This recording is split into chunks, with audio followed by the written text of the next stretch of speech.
Oh, I don't, she can't see us yet. Okay, I'm making sure that my volume is up so I can hear everybody. Hi, Wendy. Hello. Hello, everyone. Hello. If I look distracted at all, I'm not. I'm just making sure that I'm letting people in as they click. Yes, cool. They're in That's the waiting fine. room. That's great. Okay. Because All right. my friend Rhonda Loftus is working, but she's going to try and get in later too. So Fantastic. All right. Well, let's just get started, shall we? I think it's right on the dot, so there's no reason to wait unless you want to meet the people that are here already. Hi, everybody. Okay, so your name just comes up as LCO Drums, so I don't know what that stands for. Oh, it's just my initials. Okay, so what is your actual name so I can call on you if you have questions or whatever? Lynette. Lynette. Yeah. Okay, Lynette. Welcome. Nice to meet you. Yeah. Is this your first Zoom session with us? No, I did on Sunday, but it was like a few minutes. Okay. I thought I had seen your face before, but I don't remember actually talking to you before. No. Okay. Welcome. I did. We're friends on Facebook, but we haven't spoke Okay. Well, now we have. So Yeah. all good. Okay, so Terry. Oh, Yes. I think that's somebody clicking in. Let me make sure. I'm Wendy, by the way. I'm just on my son's iPad.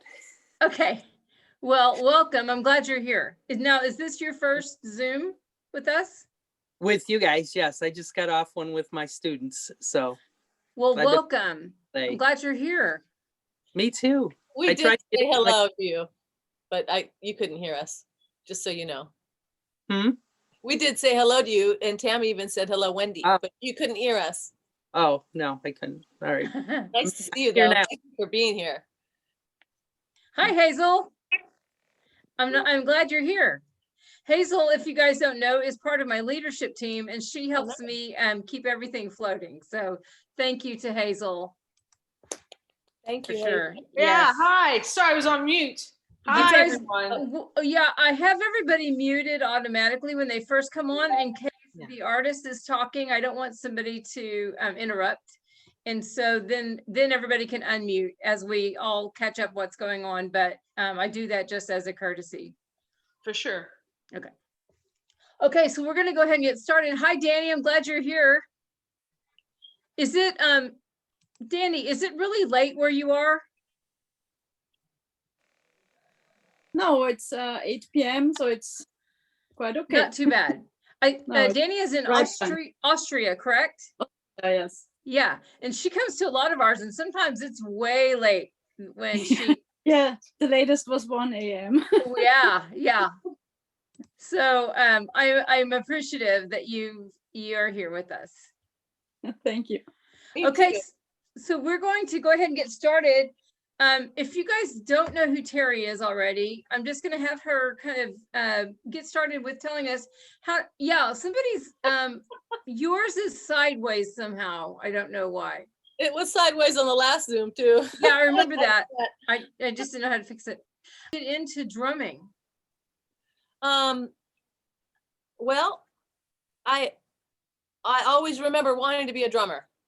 Okay. So really how I really got into it was because I would be the first one home from school when I was like 7, real young, 8, and I would sit and wait for my family to come home, and I would sit on the couch and just play record after record after record after record, and it was like, really it was Prince and Earth, Wind and Fire and Michael Jackson really that inspired me rhythmically, Right. I would just make me crazy. The grooves were so cool.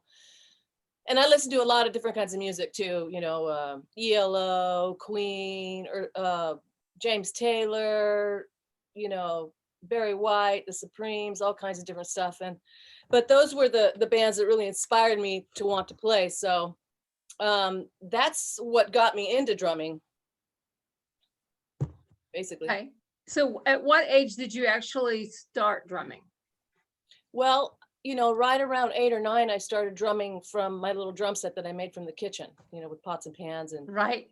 I had a little Folgers can and I played with the wooden spoons, and I just kind of made it happen. I remember playing to Earth, Wind and Fire right in front of the stereo, Shining Star, you know. Right. I was like jamming. That But is awesome. yeah, it was great. So did you take drumming in school?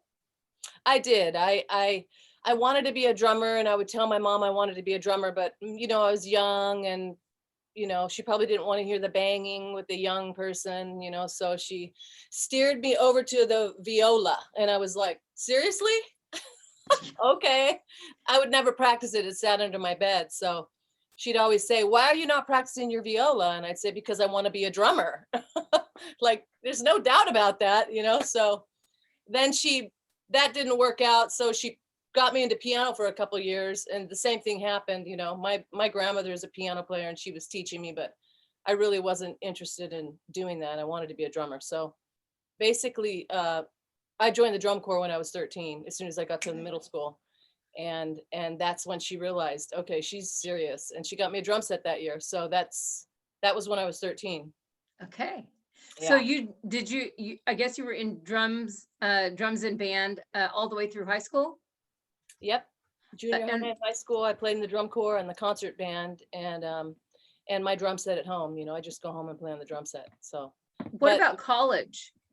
I didn't go to college. I actually started playing professionally when I was 14, and then it actually never stopped. So okay, that was what I wanted to do, and I just kept doing it, you know. So talk about that. Who did you play for? What were the bands like, that kind of thing? Well, I was trying to remember, because, you know, I'm not so young anymore, and I don't think back to that stuff that often. And I was really trying to remember details, and I was like, wow, I can barely remember. But, you know, when I was 14, I started playing with this like Southern rock band that would play in the bars, and my mom would take me. And so that was really bizarre, but yeah, I was gigging, we were playing, you know, Cocaine and, you know, all the Southern rock and some country. And then I started playing with these brothers in high school. They had a family band basically. And I was telling Wendy yesterday, we would walk through the hallways and they'd go, hey, you awesome drummer. And I go, hey, you awesome banjo player. Hey, you awesome guitar player. And we did that for a long time. And then basically I ended up subbing for their drummer one time. And they wanted to keep me because I was a better drummer than he was. And I felt really bad about it, but not really. You know, at some point you're just kind of like, well, opportunities come to you and you take them as they come. And right. So I started playing with them, and they were really good. They were a country band, and they got signed to Warner Brothers like very quickly after I joined them. So we would, you know, tour around opening up for like George Strait and Alabama, Highway 101, and all these famous country artists. And that's basically how it all started. That's fantastic. Yeah, so from there, where did you go? Who did you play with? Oh, well, let's see. I did that through high school. And then a friend of mine who was living in Reno, a drummer, said, I saw on the billboard that they want a female drummer. He knew I was going to graduate soon. And I was like, wow, that's so cool. And they had a female drummer who was also the lead singer. And they were a married couple, and they had a guitar player. So it was a trio. The husband played keys. She sang and played the drums, and then the guitar player, she decided she wanted to come out front, but they wanted a female drummer still. So they hired me, and that's basically, I moved right out of high school, and I went up there and I lived with them and started playing, and we were playing like, it went from playing all these straight country grooves, you know, just 8th note grooves, you know, the train beat, that's 16th note. Right. But other than that, everything's on the downbeat. And then all of a sudden I was thrown into Miami Sound Machine, Earth, Wind and Fire, and singing background vocals. And my head was just like, wow. And they had been playing professionally for years and played in casinos, you know. So I was 17 at that point. I started playing in the casinos with them, you know. And nobody ever bothered me. I was underage totally for years, and I never got busted, not once. But I never drank or did anything bad. I was a good girl, so. Right, right. Well, that's awesome. So I noticed one of the videos that you shared with me, you were playing with David Cassidy. So let's talk about that, because that's a cool gig. That was a cool gig, and that was a pretty good chunk of my time. It was 15 years of playing. Oh, okay. So, yeah. So how did you land that gig? That happened because a friend of mine named Norm Kinney was an engineer down at A&M Studios in Hollywood all through the 70s. I mean, he did all amazing artists that he worked with. And he was my friend. He lived in Vegas. I was living in, well, we got to be friends in Vegas and work together in Vegas. But at the time I was living in Austin, Texas. And Okay. I was going to move in 2 weeks, and I really needed to move for some personal reasons. So I basically got a call. I was at Tommy's drum shop, and they go, "Hey, some guy named Norm Kinney called you." And I was like, "Oh, wow." And I just knew it was a gig. I go, "If Norm called me, that's something serious." And so I called him back, and basically he connected me to the musical director of David's gig, and they just offered me the gig like that. He just said, "Do you want the gig?" And I was like, "Well, I want it, but I'm getting ready to move in 2 weeks, and I can't let anything disrupt my move right now. So call me when you're looking for your next drummer." And so I moved to the mountains. I was living in the mountains for 8 months. And at that point I was kind of going crazy because I had been playing professionally my whole life. And I mean, since I was 14, and like almost daily, and it becomes like part of your being.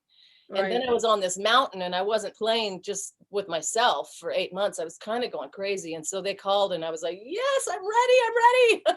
And that was basically it. Then I started gigging with them. So the whole 15 years that I lived on the mountain, and I mean, I was in the boonies, in the mountains on 32 acres by myself pretty much. And I had that gig the whole time I was there, which is crazy, because you would think your career is going to go crashing down as soon as you move to the mountains, right? But it was like very serendipitous, and I was very fortunate, it just. That's amazing. It's amazing, really. It's like very cosmic. I totally think it's like, it was meant to be, and it was a gift. Oh, totally. Sent to me. I got my space that I needed living in the wilderness, but I got to keep this great gig and travel out of Ashland. And David used to always go, "Why are you so far in the boonies? It's an extra $400, $500 for me to fly you." I'm like, "I'm sorry." He's like, "Go to a more major city." And I'm like, "Not gonna happen," Right. So, but it was pretty amazing. So did you guys tour mostly in the United States, or did you do international tours? We toured. Our tours were mostly in the UK because he's really popular over there. And we gigged here, but our tours, we wouldn't really tour here. We did a lot of showrooms and casinos and a lot of theaters, type venues, fairgrounds, those kind of things. And so we would go out and do a weekend. I'd say the most we ever really did was like a week in the States, but we'd go and do 3 or 4 weeks when we went overseas, Okay, how fun. Yeah. Let me open up my questions. So right now, since you're not with David anymore, I'm so sorry about that. That was an awful thing that happened. Yeah. So what have you been doing professionally since then? Well, I teach always. And so I do that primarily. And I have a few different things I was doing, really. I play with a few different bands in Boston. Obviously, right now, we're not really doing it. But so work with various people. I have a project with a piano player that is a professor at Berkeley College. And we have a duo called Jam Prov, and we do all original music. And we do a lot of jamming and a lot of improvisation. But we also have form and arrangements and stuff, and we sing. So it's amazingly satisfying, and I love it. And we've been working together for a year and a half, 2 years now, writing and recording at home, nothing major, but now we're getting ready to start. We are starting to record actually here. So that's very cool. Very, very satisfying. I love that. Yeah, I'm really excited about that. We're going to So- open up a YouTube channel and start promoting ourselves and all that stuff, Oh, that'll be fantastic. And when that happens, please drop those links on our group, because I know everybody would like to get to know you and follow you and support you. So I'd love that. yes, That'd be absolutely do that. I wanted to say hi to Daniqua, by the way, because she's down there, I think. Please do. Is she there? Or did she leave? I don't see anybody by that name. Okay, she left. Hi, anyway. Okay, well, yeah, because they could be watching, she could be watching afterwards, because I do record this all to the cloud, then I try to edit what I need to, and then I'll put it up on our YouTube channel. That's great, by the way. Yeah, thank you. Okay, so if you could work with any artist, who would it be? That's the hardest question for me. And I actually thought of it because I heard you ask a couple girls that, and I was like, there's so many great artists out there. And I mean, my ultimate dream was always Earth, Wind and Fire. I love horn bands. Oh God, I love yeah. vocal bands. I have a vast array of music that I love. So it's not Pink, even though I love Pink. But 3 people already said Pink. Right. Dang, I already know that no one's ever getting that gig. Right. You never know. But ultimately, I would probably say Earth, Wind, Fire. That would be a great gig. Oh my gosh. I mean, Have you ever seen them live? Have you seen them in concert? I did. A friend of mine used to do sound for them way back when, and Nice. I went once, and it was righteous. Oh golly, I can't even imagine how much fun that would be. So when you said that you're teaching, do you have in-home studio, or do you have a studio where you teach in person, or right now with COVID, are you doing more Skype lessons? Actually, I'm doing both. I have about 3 students who come. We have this is our drum shop, but we have 2 drum shops, this one and then one down in Boston.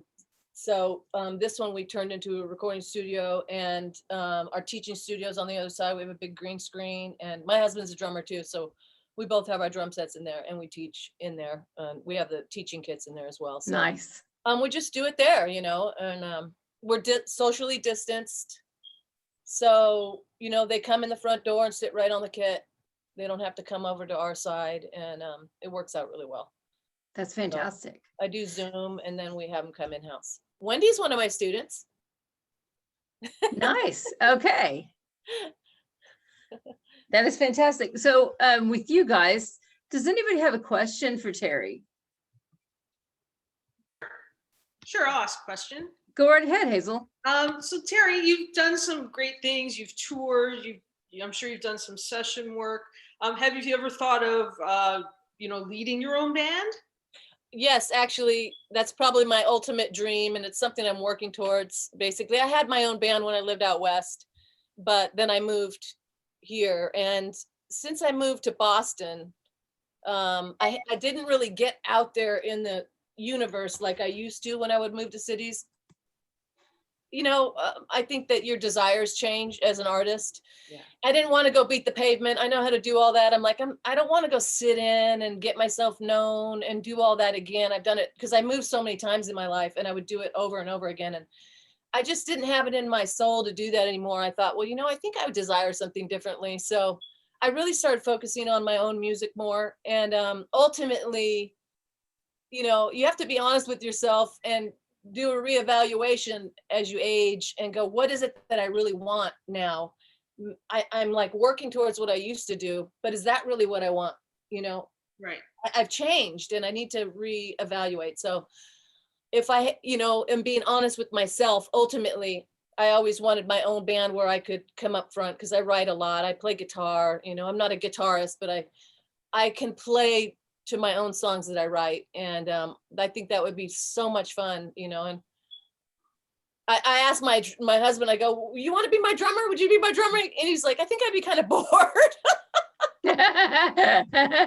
You know, I love John Hyatt, and I love, it doesn't always have to be intricate jazz fusion drumming. I love vocals, and I love harmonies, and I love chords, and it doesn't, he likes to be really expressive all the time, drumming wise. And my music would probably kind of like, you'd probably get a little bored. I'd be like, stop, you're too busy. That's awesome. No. But Well, yeah. Anybody else have questions? No? Hey, Go I ahead, do. go ahead. So have you been in like in a tribute band before, or have you thinking of joining one? Oh, that's funny because I used to always make jokes about starting a Karen Carpenter tribute band. I love Except that. I can't sing like Karen. She had the most beautiful voice. Mhm. And but yeah, I actually considered it with David, the band. We talked a lot about it, you know. And we kind of tiptoed around the idea of creating that. And you never know, I suppose, but it hasn't happened yet. It might, you never know, you know. They're very popular now. My good friend who was the guitar player in David's band for years, he created with his partner, the vocalist, the Bruce in the USA, the Bruce Springsteen tribute band, and they're amazing. I mean, they're amazing, and you know, it's a really solid gig. In fact, when I was playing with David, Sully had started doing that quite a bit, and he started subbing his gig out with David about 50% of the gigs, and it got to where he was playing the same venues as us with David, and I was like, Wow. man, I think you had more people than we did last night, you know. So they do very well, and it's definitely a cool thing. It could be great. So maybe one day. All right. That's a great question. Yeah. Somebody else? No? You know what? It was and now that I'm thinking of it, it might be good for before an artist comes on for me to ask for questions beforehand if Yeah. they can't be here, and that way I can ask you for them. Oh, that's actually a great concept. That maybe I'll start doing that from now on. That Yeah. way, if they Yeah. can't be here live, we can That's a still good get their idea. questions answered. Yeah, and then they can go to the Zoom and see it and have their answers. There you go. Yeah, that would be Yeah. really good. Yeah. Before you leave, do you know how to drop all of your information in the chat? Yeah. Like how I don't know if you're real involved in Instagram, Facebook, Well, and other ways Facebook. for them to get in touch with you. My Instagram is not really very active right now because I have a jewelry business and I've been focusing on that a lot this last couple of years. Uh-huh. And, so I have that on there, you know, and my personal one, but you know, I have a lot of other artistic endeavors that they pull me and I have to try and balance everything. It's really challenging. So there's not a lot of action going on my Instagram right now. So Okay. I'm mainly a Facebooker right now. I mean, you know. I think that's true for a lot of people. I know that as artists, we're supposed to be, you know, as visible in all of the social media outlets as possible, but it is nearly impossible to do unless you just devote all of your waking hours to posts and answering questions. And I don't know how people do it, because I'm busy all day just on Facebook. It is. So It's like a full-time job, you know. well, it is, and to do it also on TikTok and YouTube and Yeah. Instagram and Twitter and all of these other things, I don't have the energy to be honest. I totally agree. Just so you know, you can, and I'm just learning about this, you can connect a lot of them so that when you post on one, it will go on the others. And there's probably people here that are really hip about that, but I have done that with my Instagram and my professional my music Facebook page. So if I post there, it'll automatically post on that. So that's one down, but I don't post often either. And I just did open an Instagram for Drummer Girls United. So I'm going to be starting to post more there for all of our things. Yeah. That's smart. Yeah. So, okay. So we have a little bit of time. Can you tell me what being part of this community has meant to you as an artist?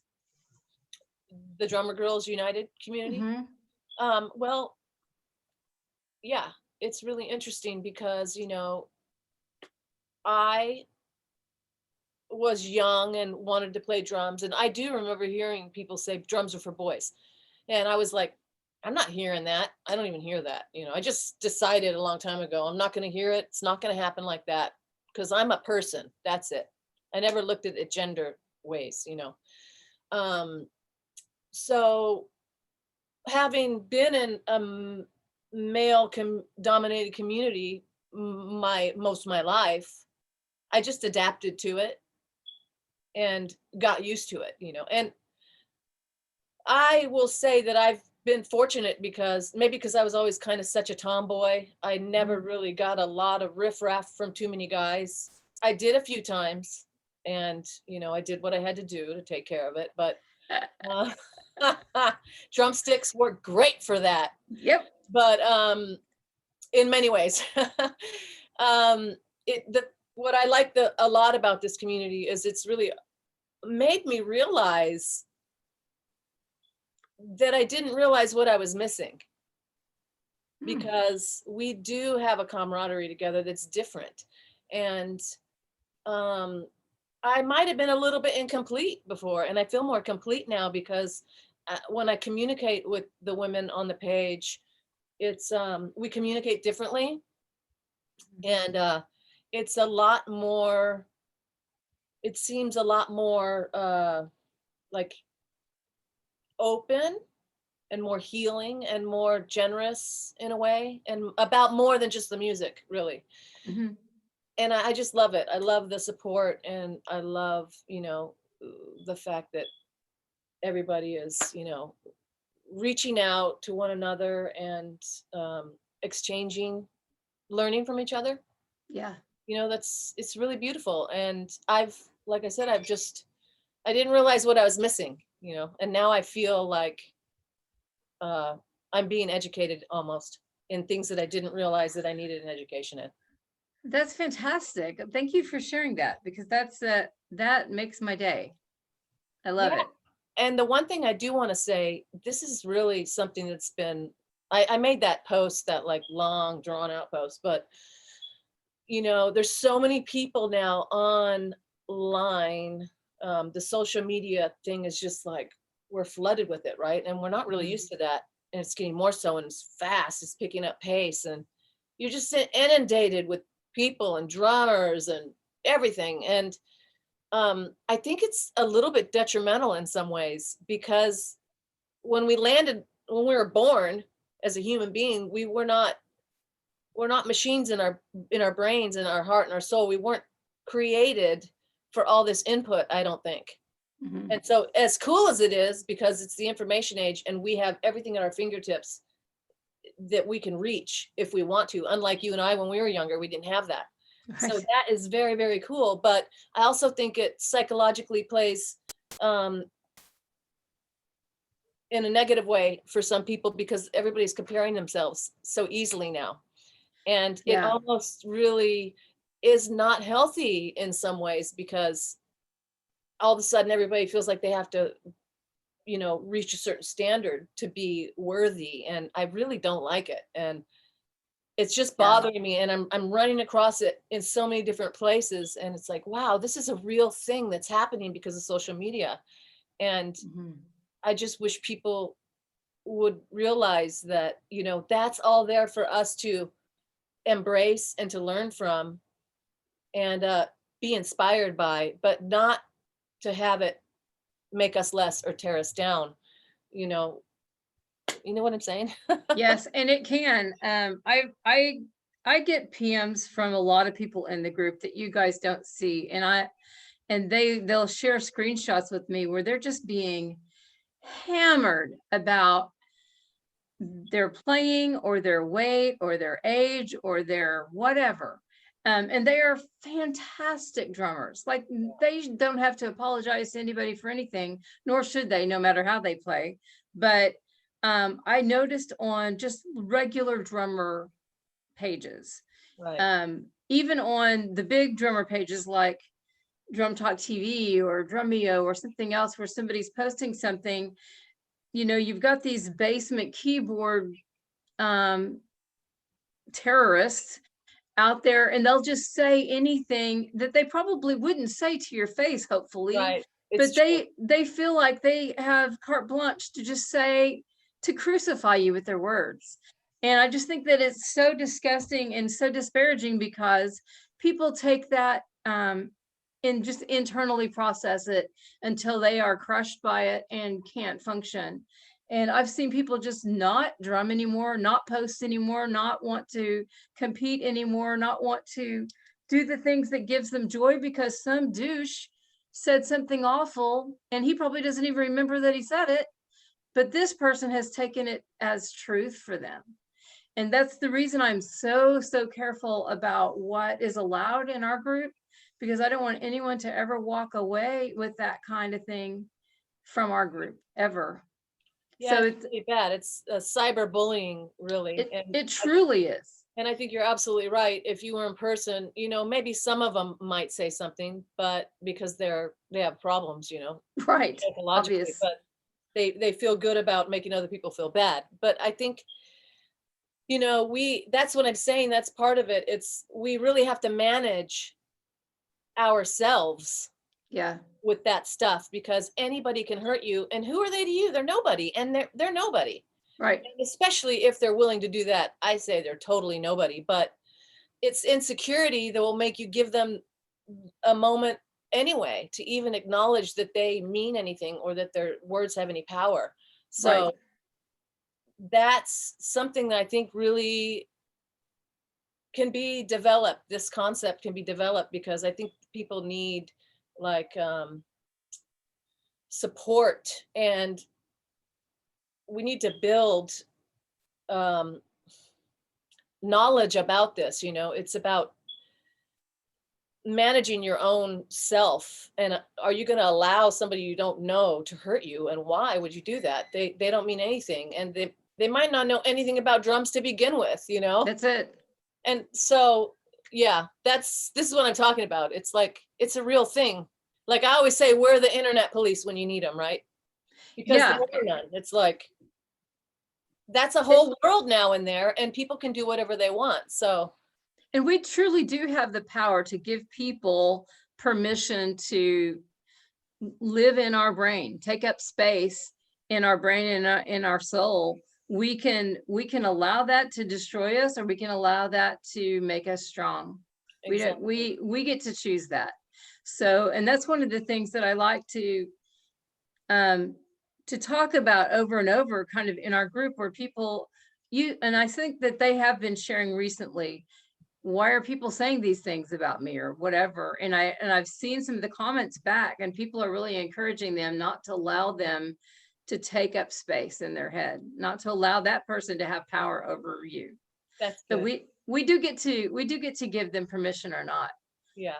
But you know, it's any one of us who are human are going to acknowledge something like that. That's Of course, it would be challenging to deal with. So it's rough. And I think be happy. I'm sorry, what was that? I said, I just want everybody to be happy and to realize their self, their own abilities and drumming happiness. You know, it's like, we're here to learn self on the planet, and a lot of that stuff could get in the way. It's not even about any of those people, you know, it's about ourselves. Well, and that's true, because self-worth, I mean, it comes from self. It doesn't come from outward, right? Exactly. So I can feel like I have a lot of worth no matter what you guys feel about me. I know who I am. And when somebody is really comfortable with who they are and their place in this world, then the words of other people, they can lift you up, but they don't have to tear you down, because you still know who you are, you know? Exactly. So that's why I encourage our girls to just continue to build each other up. So hopefully, as we do that for each other, we can carry that on into other places where people aren't so kind, and we'll still know who we are, and it won't have to hurt us as much or bother us as much. That's beautiful, because there are people out there that never learned it. They didn't learn it from their family, and they've never really learned. And I always say, loving yourself is the hardest thing to do, I think. Yeah, and to have grace for yourself and to have patience with yourself. Yeah. Like I always tell, I was a social worker before I did this full time, and I would also always tell my patients, I want you to talk to you like you would talk to your best friend.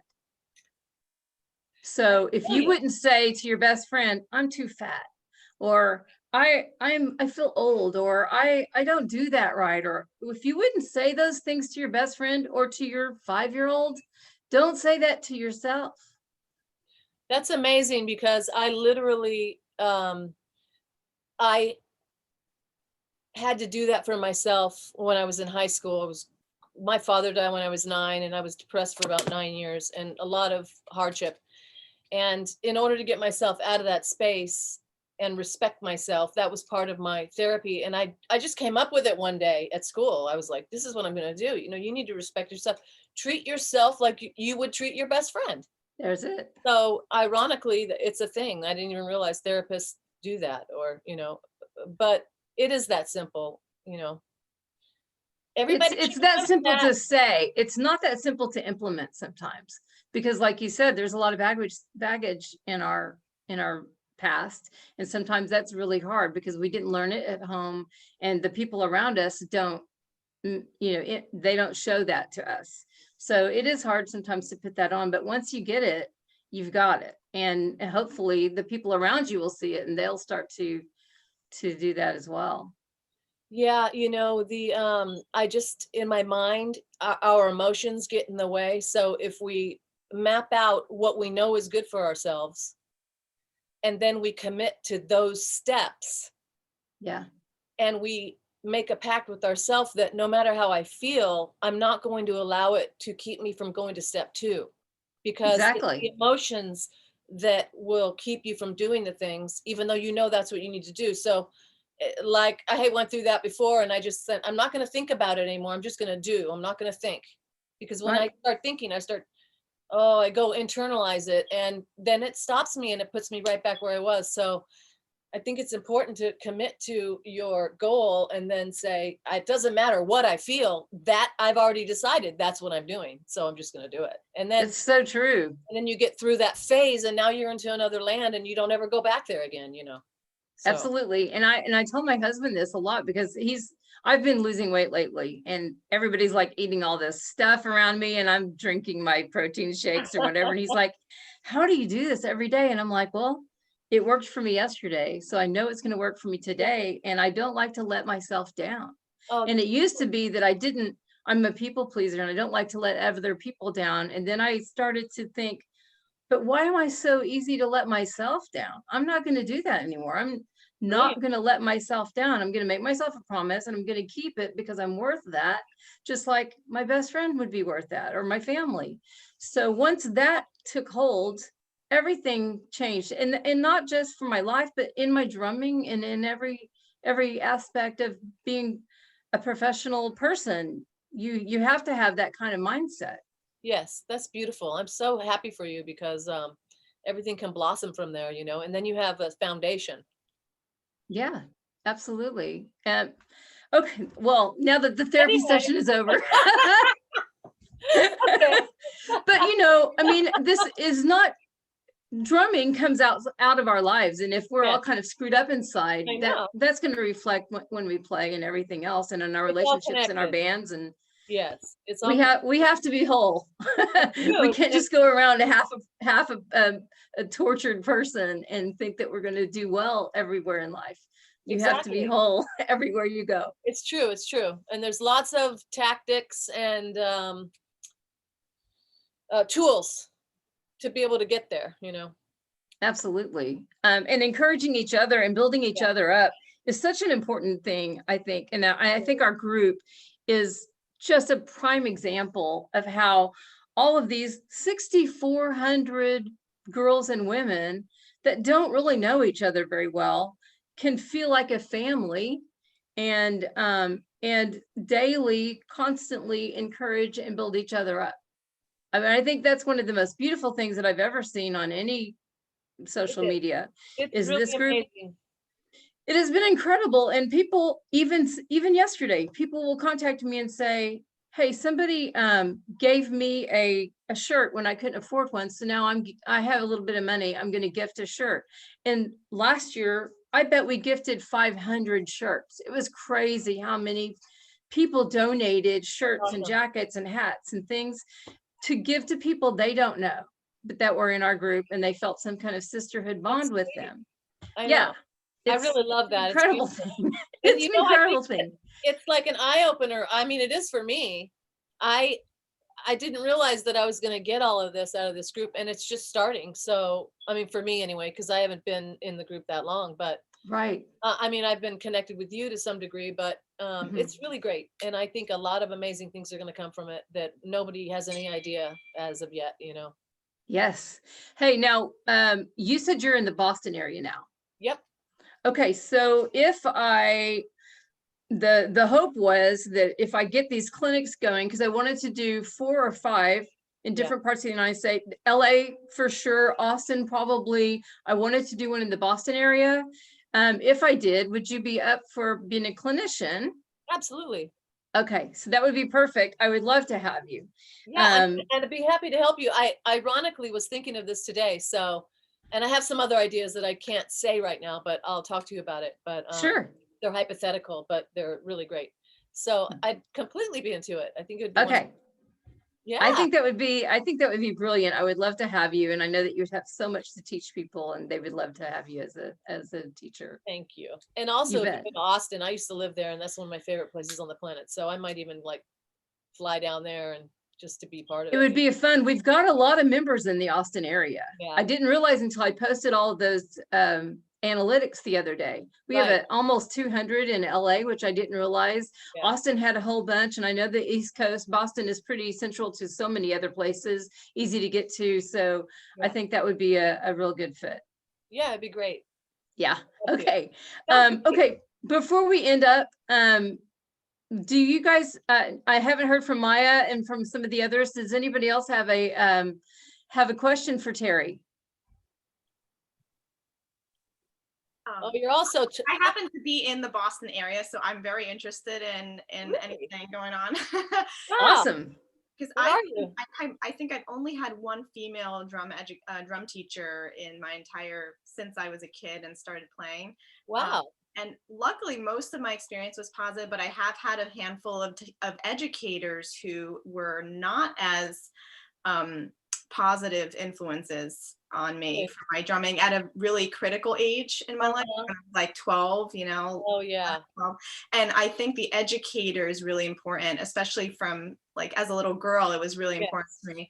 So I wish there were more female educators. I mean, mostly my grandmother was a professional drummer. So she was kind of, even though I never met her, she was drumming in the 40s in Europe, and she had a really tough time. But if she could do it, then I'll be able to do it.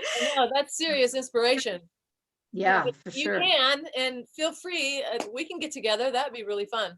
I wanted to know actually if you have any books out or. I'm actually working on a book right now. So, but it's taking a while, you know, so no, I don't. Yeah. But where are you located? I'm curious. I'm in Brighton, bordering Austin, Brooklyn. Yeah. Nice. Yeah, I don't have a book, but maybe we can get together one of these days. That would be great. Thank you. Fun.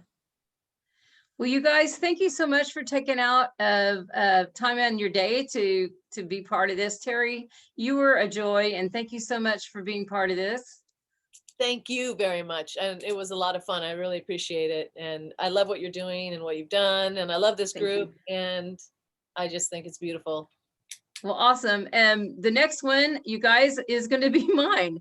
Actually, cool. Friday's my birthday. And so our wonderful LJ, who is a professional photographer, and she almost exclusively photographs professional drummers. So she travels around to their tours and she takes pictures, and she is amazing. And she's one of the warmest, bubbliest, cool people that I've ever met in my life.